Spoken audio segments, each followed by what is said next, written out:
Brahmotsavam review. Summer సందర్భంగా భారీ అంచనాలతో శుక్రవారం థియేటర్స్ ముందుకొచ్చాడు ప్రిన్స్ మహేష్ బాబు. శ్రీమంతుడు రికార్డులను తిరగరాసిన ఈ హీరో ఫ్యామిలీ ఎమోషన్స్ నేపథ్యంలో చేసిన ఫిల్మ్ బ్రహ్మోత్సవం. సీతమ్మ వాకిట్లో సిరిమల్ల చెట్టు లాంటి హిట్టును అందించిన శ్రీకాంత్ అడ్డాల డైరెక్షన్ లో భారీ తారాగణంతో తెరకెక్కిన బ్రహ్మోత్సవం రిలీజ్ కు ముందే మంచి హైప్ క్రియేట్ చేసింది. అందరి అంచనాలను బ్రహ్మోత్సవం రెట్టింపు చేసిందా, స్టార్ హీరోల మాదిరిగా వెనక్కి తగ్గాడా అన్నది మన రివ్యూలో తెలుసుకుందాం. స్టోరీ ఏంటంటే, మామ ఇచ్చిన 400 రూపాయలతో బిజినెస్ ప్రారంభించి 400 కోట్లు చేసిన సంటబ్బాయి సత్యరాజ్ అంతా తన వాళ్లే, తన చుట్టే ఉండాలన్న కోరికతో బంధువులను తన బిజినెస్ లో పార్ట్నర్ గా చేసుకుంటాడు. అంతేకాదు, ఇంట్లో చిన్న ఫంక్షన్ జరిగినా దాన్ని ఉత్సవంలో సెలబ్రేట్ చేసుకోవడం చంటబ్బాయి నైజం. ఇక చంటబ్బాయి కొడుకు మహేష్ బాబు ఫాదర్ మాదిరిగా అందరితో కలివిడిగా ఉంటాడు. చంటబ్బాయికి ఫ్యామిలీ సొసైటీలో ఉన్న రెస్పెక్ట్ చూసి బంధువు రావు రమేష్ కి అసూయ మొదలై ఈ ఫ్యామిలీ నుంచి వేరుపడిపోతాడు. ఇదే టైంలో తన కోరిక చెబుతూ కొడుకు చేతుల్లో చనిపోతాడు. మరి తండ్రి ఆశయాన్ని కొడుకు ఎలా నెరవేర్చాడు? వేరుపడిన మావయ్యనే కాకుండా 7 తరాల బంధువులను కూడా కనుక్కునే ప్రయత్నంలో ఏం చేస్తాడు? బంధాలు తానేంటో తెలుసుకోవాలనే ప్రయత్నంలో మహేష్ సమంతతో కలిసి ప్రయాణం మొదలు పెడతాడు. ఆ ప్రయాణం ఏంటి?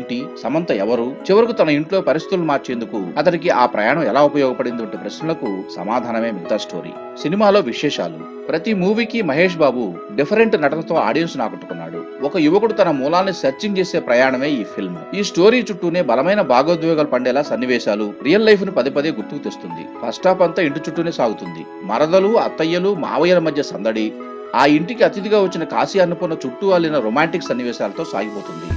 ఈలోగా వెంటనే వచ్చే సాంగ్స్ కూడా స్టోరీని ముందుకు సాగనివ్వవు. మహేష్ బాబు లుక్, పర్ఫార్మెన్స్ తో ఒకదానితో ఒకటి పోటీ పడ్డట్టుగా కనిపించింది. కొన్ని సీన్స్ లో ప్రిన్స్ నటన హైలైట్ అయింది.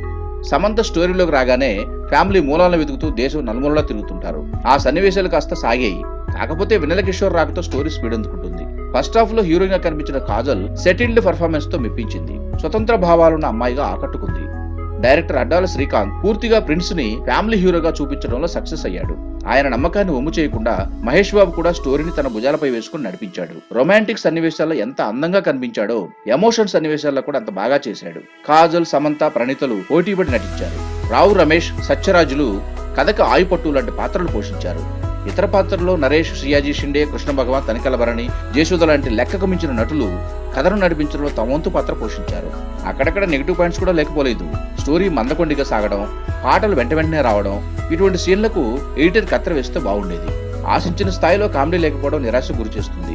సందర్భోచితం కాని సన్నివేశాల్లో స్టార్ కాస్టింగ్ మరీ ఎక్కువ కనిపించడం ఎబ్బెట్టుగా ఉంది. సాంకేతికంగా ఈ సినిమాకి ఇంకా ఎక్కువ మార్కులు పడ్డాయి. ఆర్ట్ డైరెక్టర్ తోటతరని టాలెంట్ అడుగడుగునా కనిపిస్తుంది. రత్నవేలు తన కెమెరాతో మరోసారి మ్యాజిక్ చేశారు. రత్నవేలు సినిమాటోగ్రఫీ చాలా బాగుంది.